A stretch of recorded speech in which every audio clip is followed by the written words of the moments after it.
it really is coming from people, health workers, wanting to just make their voices heard and make the voices of Gazans heard. It's not making their voice heard, it's amplifying the voices of people in Gaza who are being silenced, the children of Gaza who are being silenced, the human beings in Gaza who are being silenced, because no one should be silenced. Yeah. And they are human beings. They are, I would say, they are superhuman beings. Yeah. They really are, because I don't think any other nation on earth, any other people would have tolerated what they have tolerated, and yet would smile and say Alhamdulillah, or, you know, kind of when you pick up the phone and call them, they just like, we can't complain, like, Alhamdulillah. Welcome to season 2 of Third Culture Therapy, a podcast that sits at the intersection of mental health and culture and explores the unique ways our different social identities and cultural backgrounds impact our mental and emotional well-being.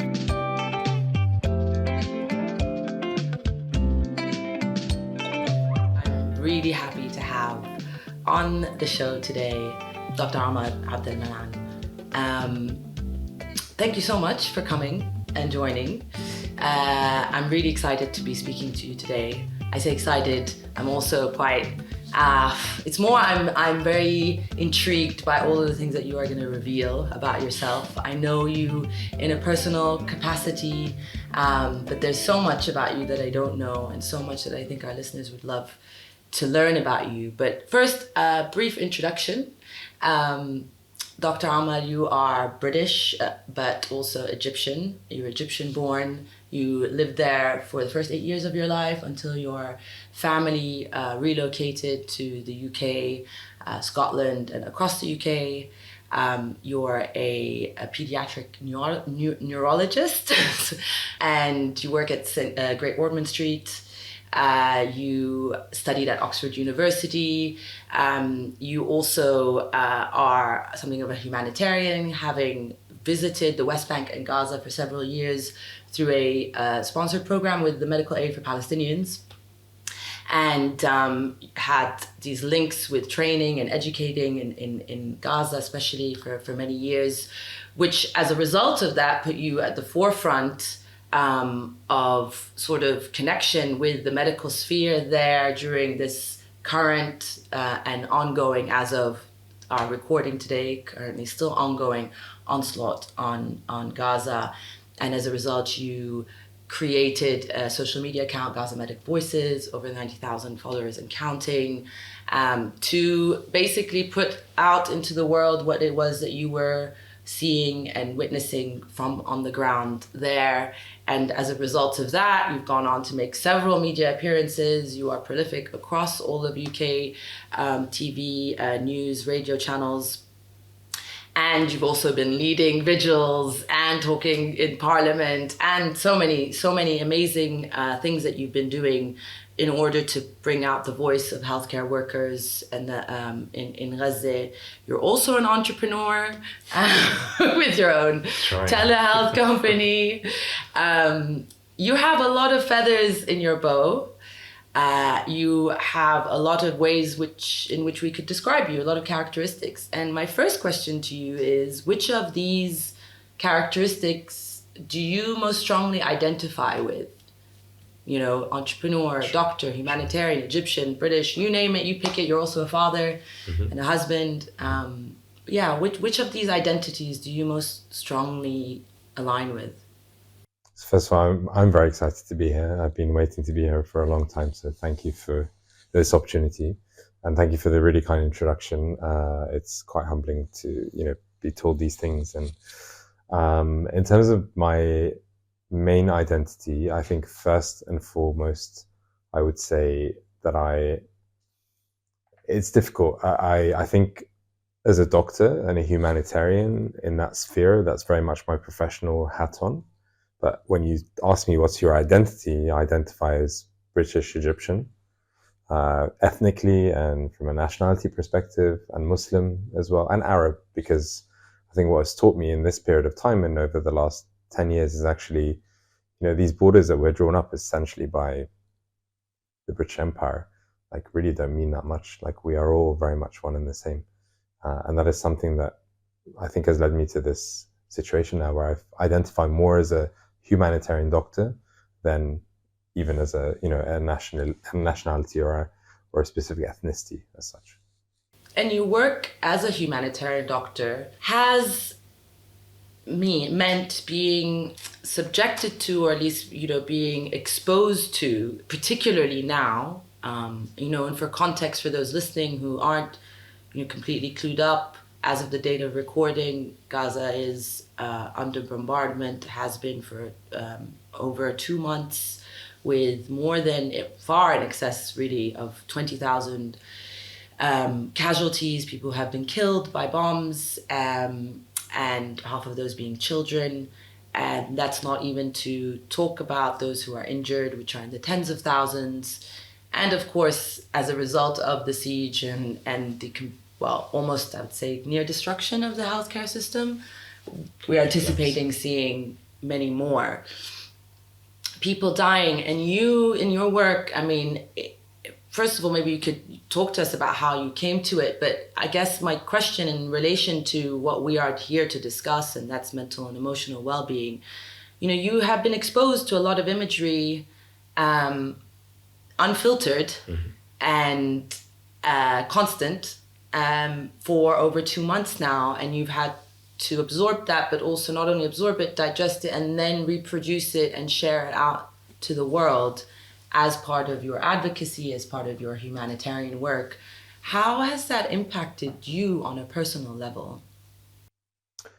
So I think to answer that, I think it's important to just give the context. So 76 days now we are entering of this onslaught and massacre and genocide, frankly. It is not a war, and I refuse to use the word war in here because it is so one-sided. I'll be honest here in that I was very much at the forefront initially with Gaza Medic Voices, which, for those who don't know, is a social media platform that was set up based on our very deep-rooted connections with healthcare workers on the ground in Gaza. And we were receiving these messages and photos and videos and unfiltered, truly unfiltered, raw stuff that, I wish no human would need to see. And we were receiving this, and we were looking at the news, and it was like a dystopian Black Mirror episode. On the news, it was Israel's at war, Israel's getting attacked, Israel onslaught. And then my phone is showing me these pictures of people literally being annihilated and massacred and children being mutilated. I just thought, this is By not people, right. you mean Palestinians? Palestinians, yeah, Gazans, human beings. And so we felt very strongly, and this, when I say we, I'm talking about the team of doctors that have been going out to Gaza since 2011 to teach and train medical students. So we are a very close-knit community, mostly based in Oxford, with a couple of Londoners and some international colleagues. And we started meeting, from the 7th of October, the day after we met, to discuss what we think is going to happen and how can we respond, because we knew it was coming. And then on the 10th of October, we were receiving these messages, and we basically sat down and decided, a small working group of us, 3 of us, the kind of younger crew who are more social media savvy, and said, let's set this up. And, we lots of iterations, and then eventually someone, I think it was me and Tanya, basically said, Gaza Medic Voices. And then it just kind of came about. And so what we were getting in that was, like I said, very unfiltered raw footage. And initially I was part of the team that was looking through that footage and filtering and deciding what gets used, what doesn't.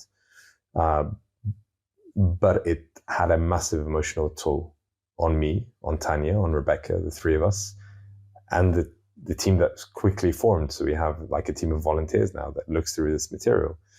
It's not a one-man show or one-woman show. It is very much a team. And I'll stress this whole thing is a team. Every time, there is no one individual who's key here. It is all about the entourage that you have. And I very quickly noticed that I was becoming desensitized to this stuff. So I was very numb. I would see pictures, and it just wouldn't really hit, it just wouldn't have the reaction that I should be having. And I wasn't aware of that. The first time I became aware of that was, I think, 2 weeks in. So 2 weeks into this conflict, I remember sitting at home with my wife. She just brought up her phone, and the irony is, all the stuff that I'd seen on my own page hadn't got to me, but she decided to show me something from Twitter from a journalist who basically had just tweeted this, and it was actually from her brother. My brother-in-law sent her a message saying, show this to any who basically says, Israel has a right to self-defense. That was his like message.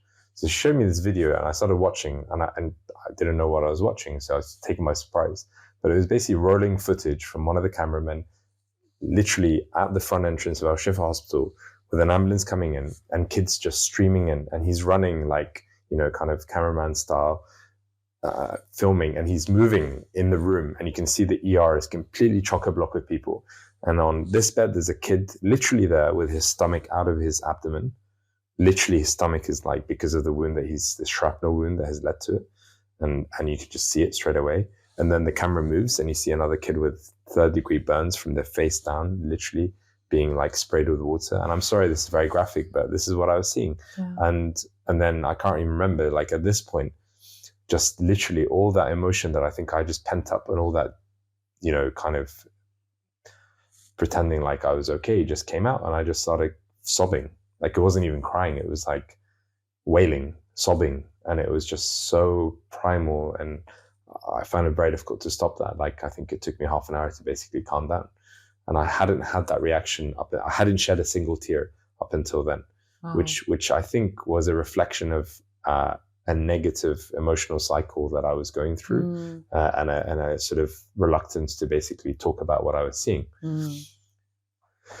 So that triggered like a very quick, and I'm very attuned to my own mental health because of some of my mental health struggles, which I'm sure we'll touch upon at some point. But I became very attuned that this is not a positive, this is a negative reaction. This is a negative cycle. It needs to be broken.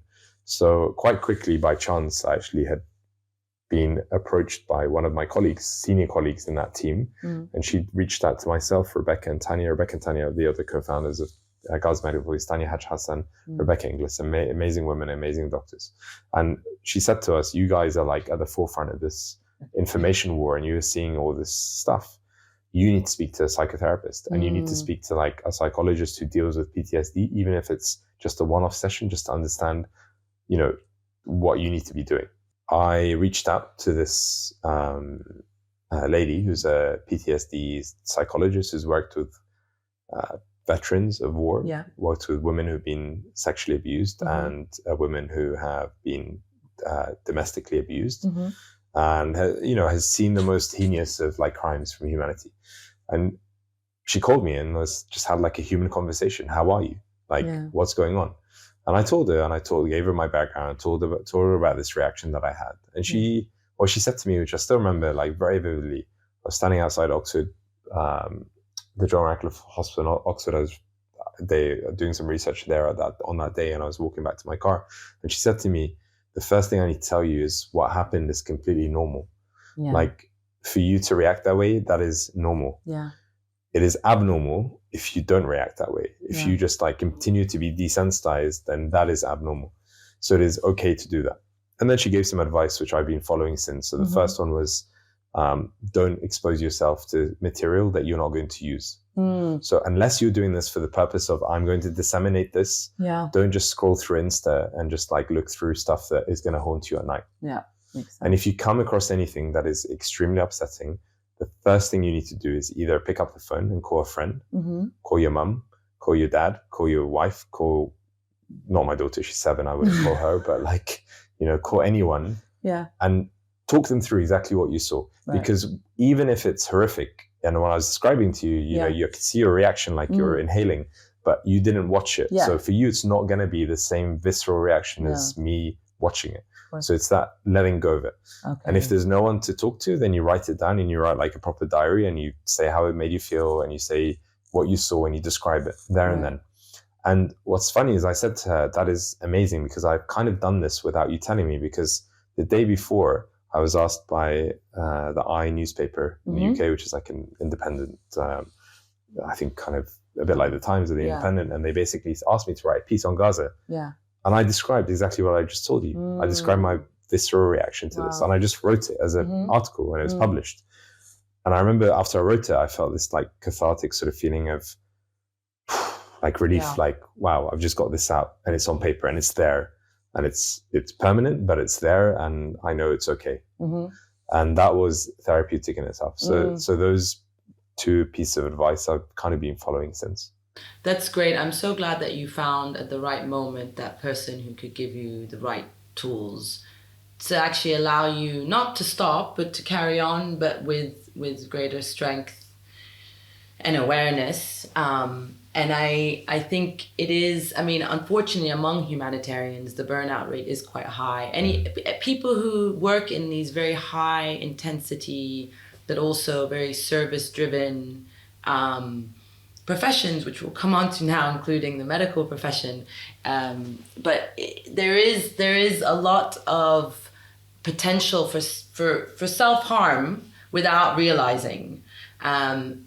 Within the guise of I'm doing good, it's very hard to then stop, because the association is, well, then I'm not doing what I'm meant to be doing. But actually, I don't think it's about stopping. It is about finding these ways that you can mitigate the harm. And your point about expressing it, I think, is really, really key. When everything began, a couple of months ago, and Gaza in particular, I also, like so many of us, very struck by a lot of feelings of fear and just horror. But being a writer, I did decide then to, what can I do? Let me write. And I definitely found in that process it helped me process obviously my feelings, but more than that, it landing somewhere and it being seen was also about me and my pain being seen. Because for all of us, there are individual things that are coming up as a result of this. I mean, none of us are obviously in that direct line of fire. We know that we are not going to be killed here, but it doesn't mean that it isn't activating a lot of our own personal fears and traumas. And so having that process, having that outlet, having this discussion with you, like, I always feel that all of these bits of engagement are in order to allow us to be able to continue. It's great that you have continued to follow that. And you kind of touched on the fact that this might have a little bit to do with the fact that you are already attuned to your mental health because you have struggled with it previously. Can you just describe a little bit about what that experience was for you? Yeah, sure. So it was essentially a mix of generalized anxiety disorder and depression. And I think it was something that I probably throughout my late teens, early 20s, late 20s, I sort of ignored, and I probably oftentimes pretended like it was fine, because it never reached a point where I had what I would say crippling depression, where I actually had to stop doing whatever the hell I was doing. So I remember, the way I describe it, because this description people saying is true, it's a black cloud. Like it's a black cloud that's hanging over you, and it suddenly appears, it rears its head, and it's just there, and it's just like a feeling of like, so in the past it used to be like just the edges, the things that you enjoy in life, like, I don't know, watching a movie, sitting with your friends, like eating, whatever it is, you just kind of, it's blunted. So that's the way I would describe it for me. The anxiety side, not so much. I think the anxiety was normally just me being a little bit hyperactive and just needing to get stuff done. So maybe it manifested in that way. And normally there's a trigger. So I'm not sure whether, people have clinical depression just because they have clinical depression. It doesn't have to be triggered. But for me, it was oftentimes like, a life event, something that upset me, and it would just sort of hang over for a few weeks or a few months. Yeah. And I just, again, like I said, I never diagnosed it, never self-diagnosed, never spoke to anyone. And then it really came to a head probably sort of around the time. So I'm a pediatric neurologist, I'm a clinician, so I see patients and I do clinics and I do ward rounds, and like that's my life, right? So I'm very much in constant communication with people. And I'm an only child, so I have an extra like need to talk to people and like, have people around me. Like that is a need that I've had throughout my childhood. So when I decided to start doing academia and do a PhD, which in medicine is very hard to do on top of your clinical training. So what you do is you separate it. You say, right, I'm going to stop my clinical training and I'm just going to do a PhD full time, and then I'm going to jump back in when it's finished. So I was like in my 2.5 to 3rd year of a 4-year PhD, which is very like standard time that most people spend out of doing their research. And doing a PhD is very lonely. Like it is so self-driven. I'm not the best, that's the truth. I'm not the most self-driven person. I need to feed off energy of others, or I need to feed off, some sort of, even whether, as simple as like someone praising me or someone like, there's that need. So I found it very difficult and I struggled with it. And I don't think I realized that until like my third year, essentially. And I was taking on too many tasks, and I was trying to do too many things for too many people, research-wise and life-wise. And, it was one of the situations where I just thought I could take it all on and on and on. And it was because I was going through a period of probably like more energy than I had before. But it came to a head. And I think it came to a head when I hadn't realized how much I had taken on board, how thin I had stretched myself. And then that realization basically led to what I would say a crippling depressive period where I basically burnt out. And it coincided with winter, which is never a good time for me anyway. And I basically got to a stage where I took 2 weeks of annual leave, and I came back from annual leave, and I just walked into got on the underground, and I was like, I can't go to work. Like, I'm not right. And the first thing I did was go to see the doctor and spoke to him. And anyway, long story short, it took a good 2 months of being off work and trying to realign my own mental health and to get it to a position where I felt able to look after myself before I was looking after other people. And I think what I was saying is, because of that experience and because that was a very hard 2 months, especially, and probably harder on my family than on me, because they're the ones who are affected by this. They're the ones who have to put up with, the grumpy Omar who doesn't want to do anything. So I realized quickly that I have to be very clear about my boundaries, and I have to only take on what I can take on. And I have to only work within my own capabilities. And I also have to be very attuned and think, am I burning out or am I not burning out? That's a question I ask myself all the time. And in this period of time, despite what you've listed, and it does sound like a lot, it is a lot, but I'm always, which I wasn't before, I'm always asking myself, can I take this on or can I not take it on? And what has been most amazing about this period of time, and that has helped, so many people have reached out, and so many people are basically unburdening me of some of the stuff that I'm doing, but I'm not really doing. I've just come up with the idea, and I've got a doer who will be like, right, I'm going to take this off your plate. I'll give you an example. So I went to a charity dinner about 2 weeks into the conflict. I was invited to go on a table with a load of medics. It was one for medical aid Palestinians. And someone came up to me and she just said, "You're Omar from TV." And I was like, God, how embarrassing, because that's the last thing I want to hear. But I said, yes, I'm Omar, the doctor who has a personality and not like a TV personality. And she joked, and she turns out she was a radiology consultant who has a startup, a tele-radiology startup. She left medicine, left the NHS. Well, they need medicine, but left the NHS to go and do this. She's a CEO, co-founder, very dynamic young woman. And she said to me, "What do you think about bringing kids from Gaza to the UK to help them if they need help?" And I said, wow, I was literally just thinking the same thing the other day, but I didn't know how to approach it. She goes, "Okay, do you want me to take that off your plate?" Oh, wow. That's literally what she said. Because I'd sort of had thoughts about it and started trying to make some connections. So I was like, yes, please. And, that has led to us now in a situation we are, and I can't talk about it in too much detail because it's politically sensitive, but we are at a stage where we could potentially be thinking in the next couple months to bring some children across, a bit like in Ukraine, to bring them and treat them here if needed with their families, if required. And then, and that has been literally me just being there to talk to, but not to actually do anything. So that is a reality. There is a lot of moving parts, but a lot of it is down to a huge amount of effort by volunteers, by team players, by people around me who are doing this, and they don't want any credit.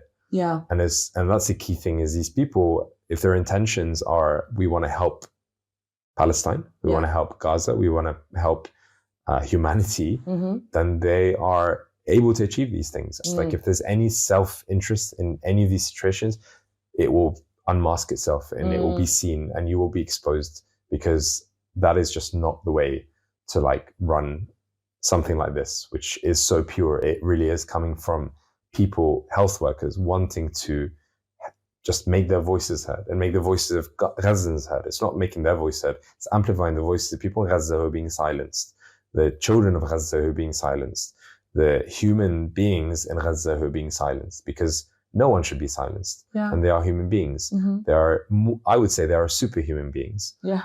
They are, really are, because I don't think any other nation on earth, any other people would have tolerated what they have tolerated, and yet would smile and say Alhamdulillah, or, you know, kind of when you pick up the phone and call them, they just like, we can't complain, like, Alhamdulillah. At least we're alive sort of situation, which is tragic in and of itself.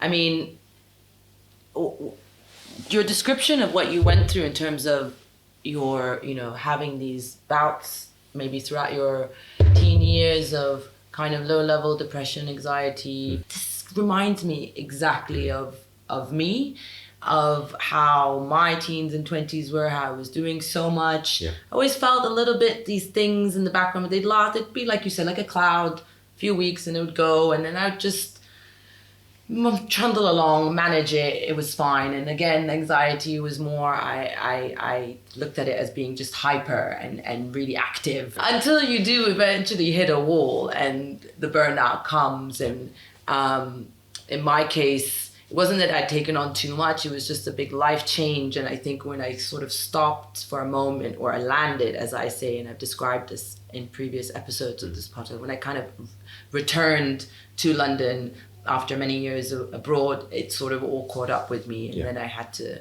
go on this journey, and it was a long journey, and it's, you know, but a good one in the end, because I'm much better for it, and I can see the triggers, and obviously doing this podcast because I want to talk more about it, so that people realize actually how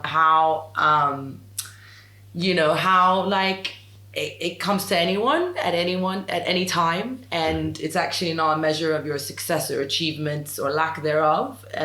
Not that I, you know, want to boast myself, but obviously you're a very accomplished man. I've also accomplished many things in my life. It's not for lack of intelligence or smarts or any of that, or even ambition, but I do think though it can come.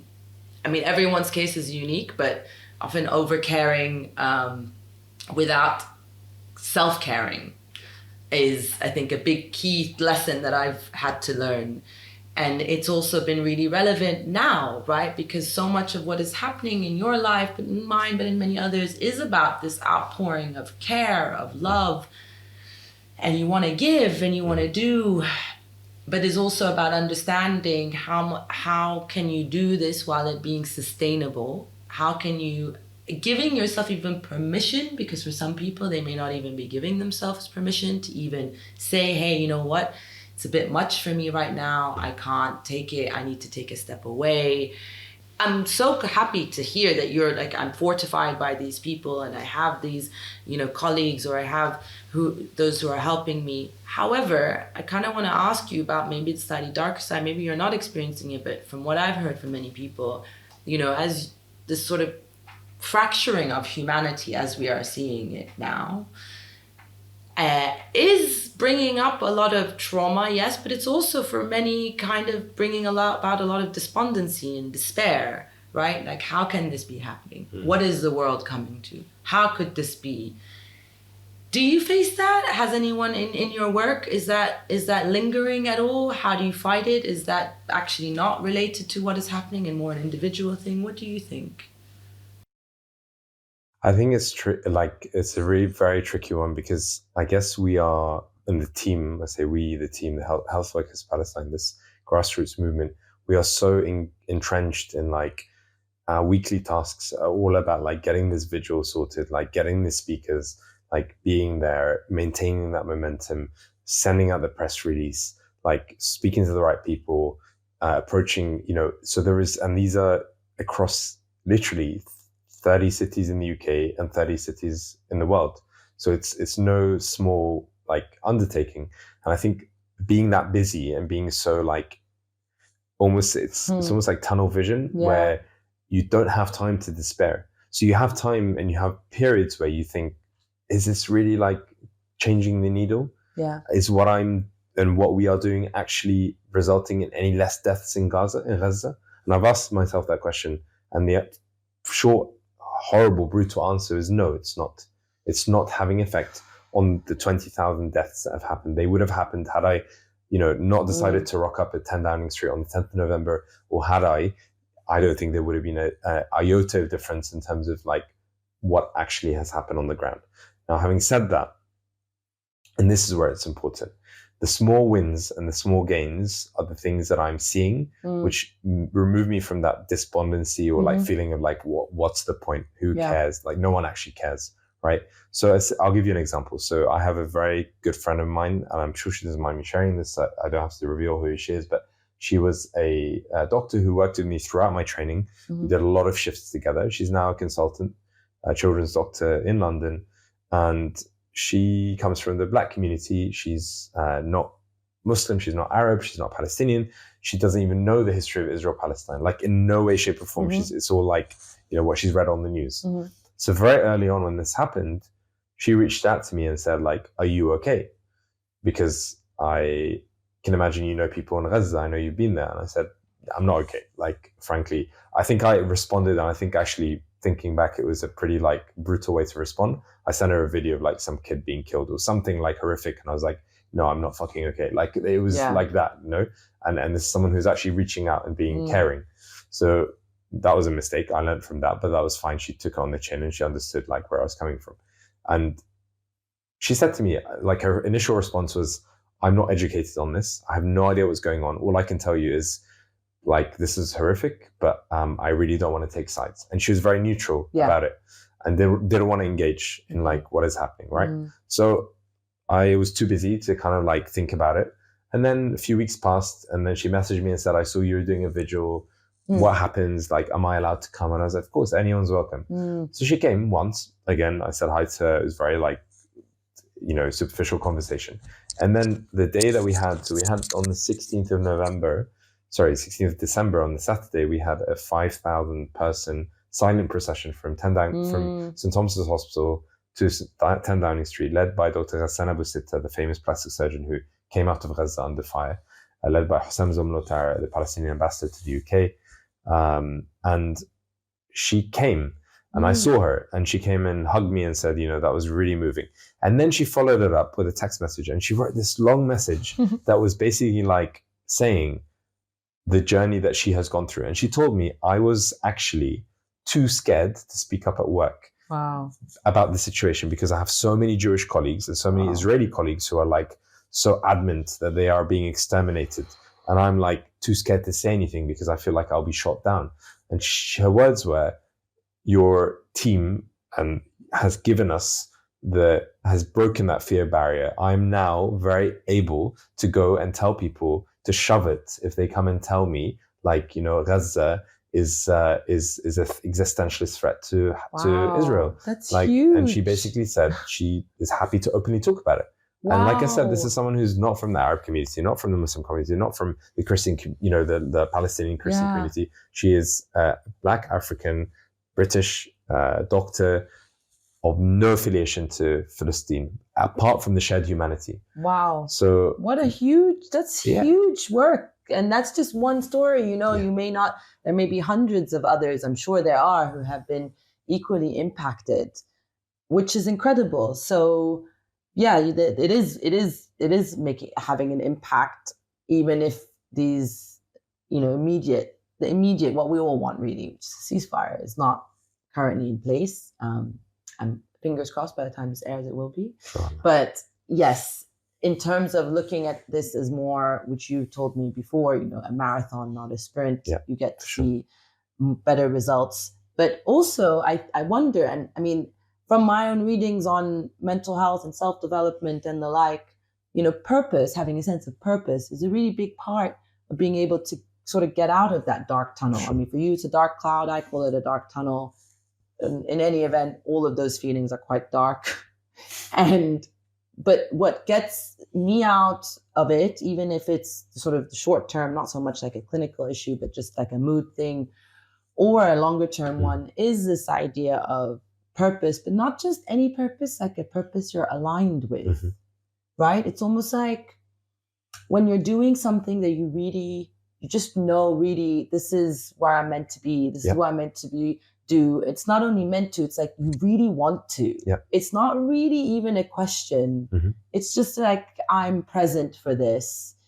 And then I don't know if that's how you feel, but I feel like it just kind of, it comes with a particular energy that is sort of protective and kind of pushes you forward.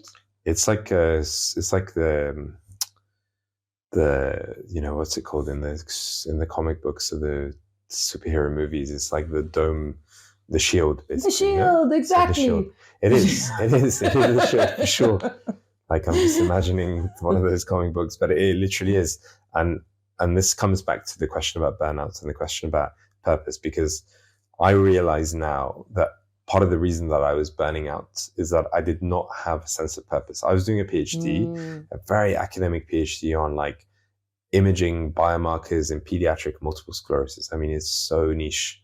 It's so niche, and it's important, and it's important work because it's, you know, hopefully will have some impact on children with multiple sclerosis. And I do not, that, like I said, that is primarily my identity. I'm a children's doctor who looks after children with brain disease and MS and other conditions. But at that time, I was losing that sense of purpose. Like, where is the light at the end of the tunnel? Yeah. What am I actually achieving? What am I going to do with this? Like, am I just doing this for the sake of publishing? Am I doing this for, like, how is this actually going to have an impact? And it's very difficult in academia, unless you're a hardcore scientist, to actually see that impact or envision it or, like, you know, manifest it. It's just very difficult to have that.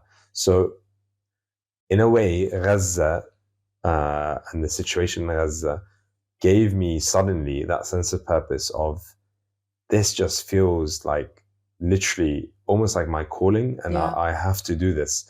And what I say in this, like, this is an honest truth. You can ask my wife, you can ask my parents. I am not a public speaker. I cannot, I hate, there is nothing more, there is nothing I hate more than public speaking. Wow. I remember as a child, anxiety beyond anxiety about the idea of picking up the phone. So I would hate answering the phone at home at the age of 14 to, like, you know, I would be embarrassed by the idea of I have to answer the phone. I would hate the idea of debating. I would hate the idea of having to make a speech. I hated presentations. Like, so I had to train myself for interviews. For example, when you apply for medical school, you have to be interviewed at the age of 18, which many other degrees don't make you do. So you have to have that, and you have to kind of work on it. So medicine helps because you're exposed to people. You have to talk. You have to, like, be able to present in, you know, an award round, etc. But that was never my strength and never my like thing. And I would always need to be prepared. I need, like, my notes. I need things on paper. I can't just, like, do it off the cuff. It just cannot be done like that for me. And it's like Gaza came and it just unleashed this, like, sudden ability to just speak the truth. And that is what it is. It's, you know, that Jesus said, I think, I quote, like, speak the truth and the truth sets you free. Yeah. I heard this from Azedine Abouleish, actually, a dear friend of mine, a Gazan obstetrician whose daughters all died. 3 of his daughters died in the 2008-09 attacks, and then 35 members of his family have been annihilated since. And he said this, and it's true. It's the truth sets you free. And it's like, I am seeing something, and it is so unjust. It is so awful, and it is so horrific that, and I am someone with a platform who has been to this place, who knows these people, who can humanize them. So if I do not stand up and speak, then who the hell will? And if I don't, and this is like my thought process, and this happened in a very short space of time, and you shared that with me because that was a time when the hospital got bombed, Al Ahli hospital. We were on the phone together. You were the first person I spoke to when that happened, and, like, we shared that, like, that pain and that anguish. And that same night, waking up in the morning, the first thought was, I have to speak about this, and I have to talk about it, and I have to shout about it, and I will not stop. And if I do not do this, I'm complicit in the murder of every Gazan that is being massacred en masse. That was my feeling, and it sounds, people are like, that's a bit like dramatic, dude. Like, chill out. Like, you're not actually, like, shooting them down or bombing the hell out of them. But, like, it is. It's like, if you're, you know, like, I guess from our religion, I'm religious. Like, I'm Muslim. I'm practicing. Like, you know, for me, like, you know, the Prophet Muhammad, peace be upon him, like, he was always a truth seeker, and he was someone who spoke the truth. He was known as a truthful one, even before like the revelation came. Like he was someone who people like identified with him as a truth seeker. So, you know, that is so important. And part of my identity is like, in this situation, you have to talk the truth. You have to speak the truth. And if you don't, then you are either at best misjudged and at worst complicit. Yeah, absolutely. I hear you on all of those fronts. I think that idea of just arriving at a moment of acute clarity about what you have to do. You know, I think a lot of those questions we grapple with, and then a moment arrives, and there are different moments along our lives, but this one is definitely one of those. And it's incredible that the transformation that you described from someone who was like, no, I'm absolutely not going anywhere public, to now very much so, and doing it so well. I mean, just with such incredible honesty, but also compassion and clarity. It's really, wow, like, look at that. And I think that speaks a lot to sort of purpose and drive. I want to ask, within the profession, have you encountered now any difficulties with what it is that you're doing, and how have you faced that, if so? Yeah, so I think the simple answer is yes. The more nuanced answer is that is as a result of essentially, you know, people that I'm close to who are Israeli, and they have family that have been affected by the 7th of October attacks. In fact, I have a very dear colleague of mine who's a senior to me, someone I very much respect, whose family, unfortunately, were being held hostage in Gaza. Some of them were released, and I think one is still, unfortunately, an elderly man is still being held hostage. We don't know his whereabouts or what's happened with him.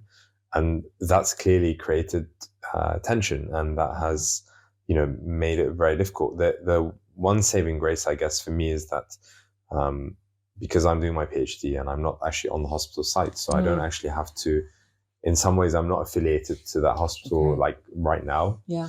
So, you know, no one's picked up the phone to me and said, like, you know, like, you're representing the hospital, so can you stop doing that? Because, and I don't, like, when I go on TV, I'm very clear, do not mention my hospital, do not mention my university. You can call me from Health Workers Palestine, a doctor. I'm speaking on behalf of Omar Abdel-Mannan. I'm not speaking on behalf of this hospital, that university, or whatever it is. So that's been challenging. The other challenge I've found is colleagues and basically fear of repercussion about speaking up. And I think within the medical profession, so medical professionals by nature are quite cautious people. Maybe not as cautious as lawyers, or, you know, but we're pretty cautious.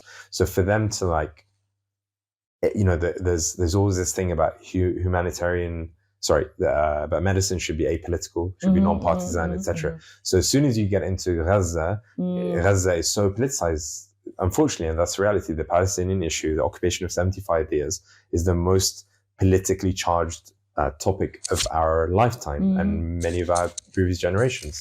So for them to even consider to, like, talk about it, they worry that this will aggravate their Israeli Jewish or British Jewish colleagues, or it will lead to repercussions in terms of employment. And I know this, like, I can tell you for sure, I know cases in the UK, but much more so in North America, of doctors who have been, like, literally sacked from their job because of speaking up or tweeting or putting on Instagram. People have been reported to the General Medical Council. The head of the Royal College of Paediatrics and Child Health, an excellent pediatrician of the, like, utmost humanity, and I know her personally, she came out and made a statement about Gaza, which was very, very balanced. It did not give any weight to anyone.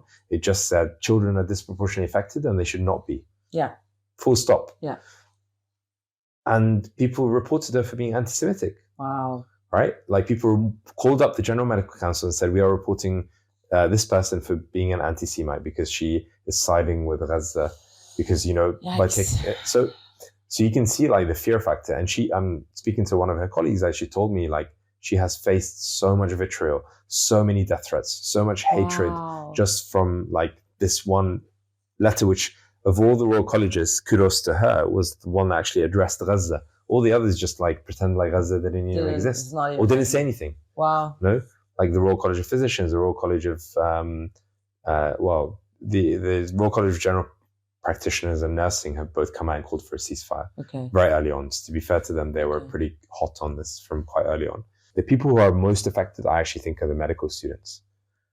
And the medical students that I've seen and talked to are so fearful of their own universities, like either kicking them out or like censoring them, to the point that I'll give you an example. We were invited, myself and Nick Maynard, a colleague of mine, to go and speak at Cambridge University in the Medical Student Society. And we were told we were not allowed to call for a ceasefire. Wow. And when I said to them why, they said because it is political. I said, I'm sorry, it is not political. This is a humanitarian phrase. Like ceasefire is not a politically charged word. Yeah. And then I said, so what's the actual issue? So they said, we've been advised that it could be interpreted as anti-Semitic to call for a ceasefire.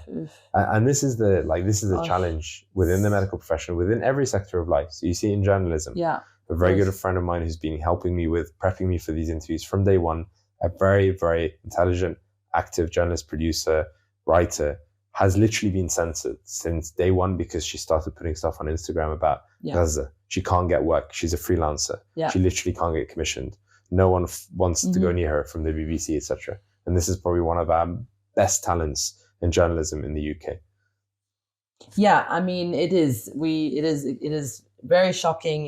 It's incredibly worrying. I mean, the notion that just in any context saying stop the war, stop any killing should then be seen as prejudicial against any people is absurd. Let me put it frankly. And within that absurdity, though, is what I also worry about is the impact that this is having on individuals, like mentally, emotionally. You know, you get you're a doctor doing your job, caring for people. You then go out and ask for more care to be spread in the world, and then your job is on the line. You know, you are not only are you reported to your bosses for doing something wrong, but you're also like giving this charged with something incredibly incredibly bad and unacceptable. To be anti-Semitic, unacceptable. To be prejudiced against anyone really is unacceptable. To be racist in that way. So that impact is also like a huge burden that people are taking on and possibly taking on silently. Because, you know, yes, you know of some cases, I know of some cases, we hear about some cases, but I'm sure there are many other cases in which they're just having to deal with this alone.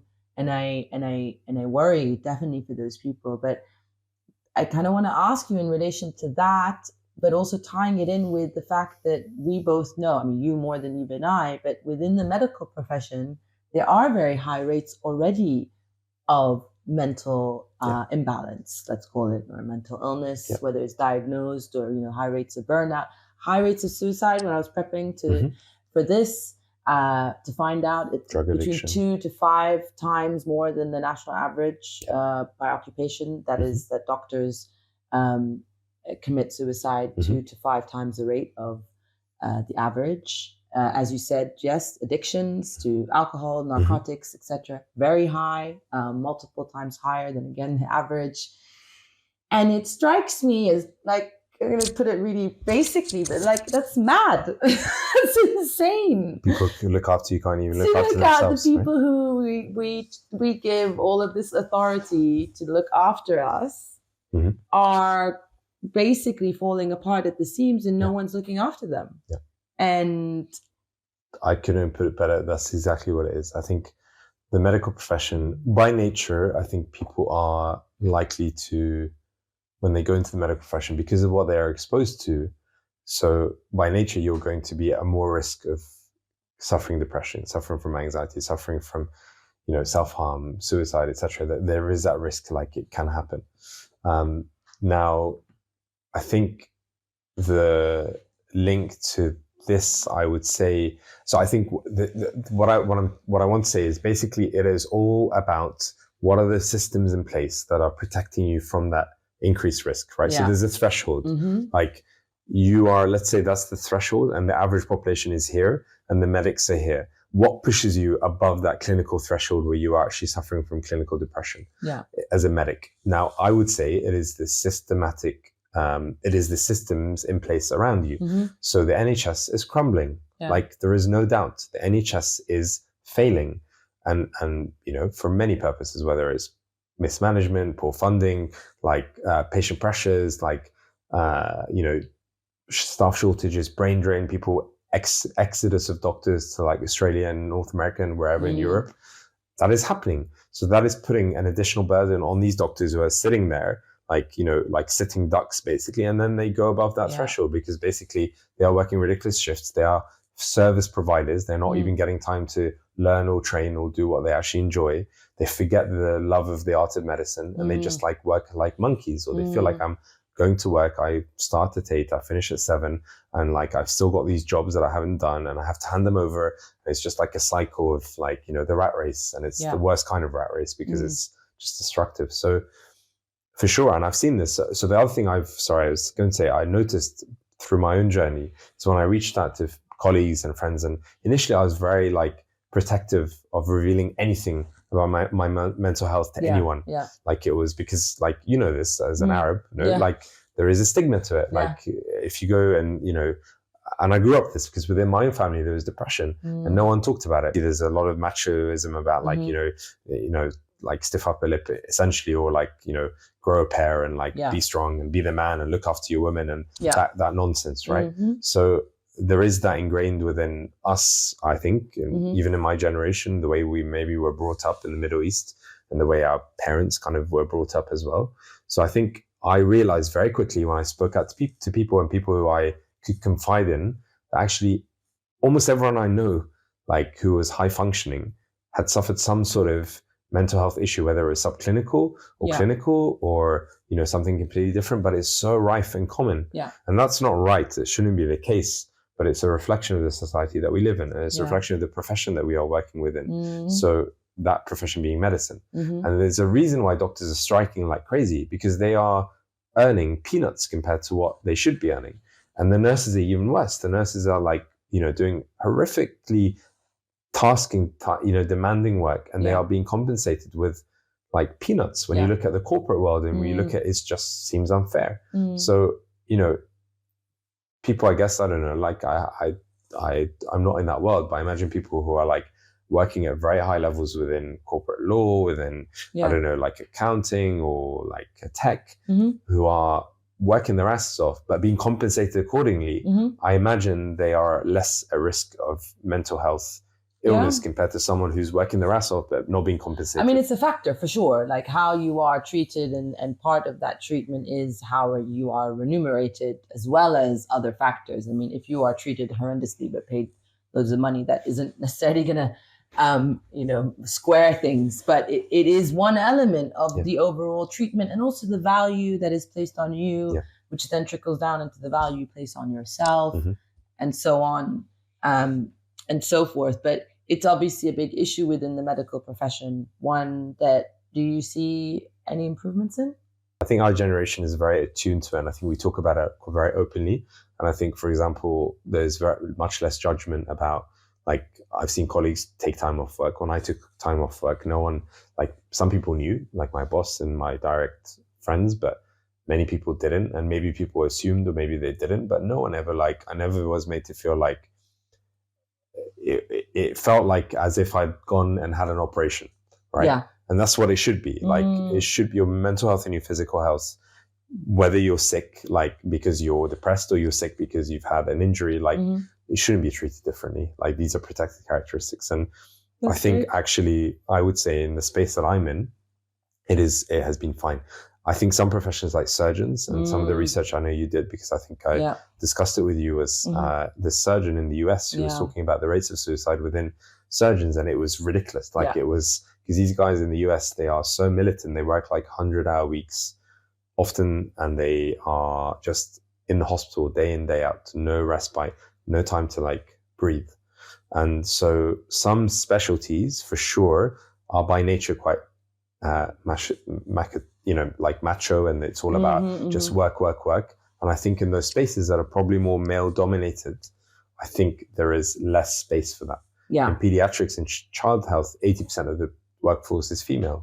So there is that, like, more empathy, sympathy, the things that, that just come hand in hand with that. And I think that helps. Sure. You mentioned that, and about when you little bit culturally, the stigma and the shame in terms of, you know, from sort of Egyptian Arab culture around mental health. I'd also argue that it wasn't so different even here up until recent, like 2 decades ago. People were the same, very, let's not talk about it, and stiff upper lip, just maybe with a slightly different tinge to it. Would you say that having that aspect of your culture, or perhaps opening it up more to you, what aspect of your cultural background do you think kind of worked against you when it came to your mental health, or limits you, or has historically limited you, maybe? So I think that upbringing within not being given the space, or for example, like I said, if there was mental health issues in the family, or people that you knew not discussing it openly, you know, and actually hiding it from your kids, essentially. Like, and I'm a father, I have a 7-year-old daughter, and I'm very aware of that. So I'm very aware that actually, you know, as my daughter grows up and she sees, you know, like, I mean, it's funny, I say that, and this is typical, like you think, oh, I know best, and, you know, my parents did this wrong, and then you do the same shit, like it just happens. So, you know, during this time when I was not very well, we hid it from my daughter very much. So, like, and I guess she's young, it's a bit difficult. Had she been like 12 or 13, maybe it would have been a bit different. But I hope that at least, like, with her, I can use that learning of, like, actually suppressing stuff is not helpful, and open it up so that she feels safe to be able to, like, you know, talk about her mental health, and be able to, like, understand that, you know, her feelings she has to be like in tune with her feelings and able to express it. So I think definitely that cultural macho, like, Arab man thing that is, like, you know, brought up as you grow up, and it's like you still hear it. You hear, like, you know, the man of the house, and that, you know, he has to look after the women, and it's that sort of sexist, essentially, very old school way of thinking. I think that has potentially, maybe, for example, let's say I don't know, brought up in Norway, I don't know, somewhere where maybe they were a bit more open about it earlier. Maybe had I experienced those subclinical depressive periods in my teens, I would have been more open about it and able to seek help earlier, rather than wait till, like, you know, shit hit the fan. So, but in fairness, I mean, here in the UK, these conversations have only really even been opening up in the last 10 years. 10 years, really big, in a big way. So, but still, absolutely, your own background, even, and it's also about what happens in the home, and that's also what you're exposed to on TV. What you're exposed to on TV. So, like, I don't remember any, you know, like, think back to the stuff you watched on TV, like in your, I don't know, I watched like Temsiliet, soap, Arabic soaps. I don't remember anything about mental health being discussed. But now, like, for example, if I turn on the TV, it's nothing but mental health. So, like, one thing that I found very, like, therapeutic for me throughout this is actually watching podcasts like The Secret Diary of a CEO, or Louis Theroux, who talks very openly about this stuff. And he talks to celebrities, people who you're like, oh, this, you know, this person, you look up to them, you know, someone like Stormzy or someone like Bear Grylls, and they talk about it very openly, and they're like, I've been through this. And you're like, okay, wow, I mean, if Bear Grylls has been through it, like, I'm so fine. cool, Right. The flip side to that question is, what helps you? What do you take from your culture that you think does fortify your mental and emotional stability? I think by nature, as Arabs and Middle Easterners and Mediterraneans, we are very sociable people. And we love to eat together. We love to, like, spend time together. And also, actually, that the thing about the kind of, you know, my best friends in the UK, you know, not by choice, but just that's the way it's happened, are all Egyptians. And a lot of them are mixed. So some of them are, like, born and raised here. Some of them have come in their 20s. Some have come in their 30s. So I have the whole spectrum, and the people, like, with, you know, very little cultural baggage, and some with, like, loads of cultural baggage. So, like, I find it very therapeutic when I go out, and they're all my male friends, and we just hang out. We go out for a shisha. We go out and, like, you know, sit and talk, and having that, and you kind of, maybe you don't talk about it directly. You're not like, but you kind of do talk about how you feel, and actually now, even within that group of, like, 40-year-old Arab Egyptian men, friends of mine, they are very open, and we are able to discuss these things, or at least check on each other. And many of us, like, you know, many of them have been through very difficult life circumstances. One went through stage 3 leukemia. 2 of them went through horrible divorces. Like, so at least like having that support network and that structure is very important. I think the other thing is the importance of the family unit. And I think like we are, again, extremely tied to our parents, our siblings, our children. Like we are just by nature, like we hold on to our family. We don't like the idea of, you know, unfortunately, I think has happened in the West and in the Western world is this individualism that has reached a level where you should self-care to the point and self-love to the point that you only give a crap about yourself. Yeah. And that is very dangerous. I think there is a balance. You have to be able to look after yourself, but you also have to care for others, and you have to have that balance. And that is where I think actually we are at an advantage over people here who are born and bred here, because they are in such, unfortunately, a society that values the self almost above the community. And I would say that links to what is happening in Gaza. Because if you think about it, when you become so engrossed about your own crap, then you stop caring about the crap of others. So you actually look at Gaza and they've been dehumanized for decades. And then it's easy to be like, well, you know, I've got a mortgage to pay. You know, I've got like family, I've got food bills. And I've heard this stuff. I've heard like, oh, I'd love to speak up about it, but you know, like, you know, I've got my own stuff going on. And sure, like you do have your own stuff going on, fair enough. But there is a risk when that happens in mass, and like a whole population of a silent majority that just don't want to speak up and are too scared to speak up, then no change will happen. Like it will just become a stagnant society. Yeah, absolutely. It's that breakdown of community that is breaking us apart, but it's also, and kind of again to tie back to what you were saying now, you brought it up from a cultural perspective. Absolutely, it's true. Within Middle Eastern culture, it is very, very like put together and sociable, but also within the work that you're doing, because you repeatedly mentioned the humanitarian work you're doing with Gaza Medic Voices and healthcare workers for Palestine, constantly brought up how there's a team, there's a group, there's camaraderie, there's the people you're not alone, you're doing it together. And that, you know, and link that to what you're saying about also culturally and your friends. And I think back of myself and what has gotten me through, it's that community, that sense that I'm not alone with others, all of that sort of dynamic but caring energy, collective. And it absolutely does, it does build you up, but it also, you then recognize that without it, how vulnerable we really all are. Yeah.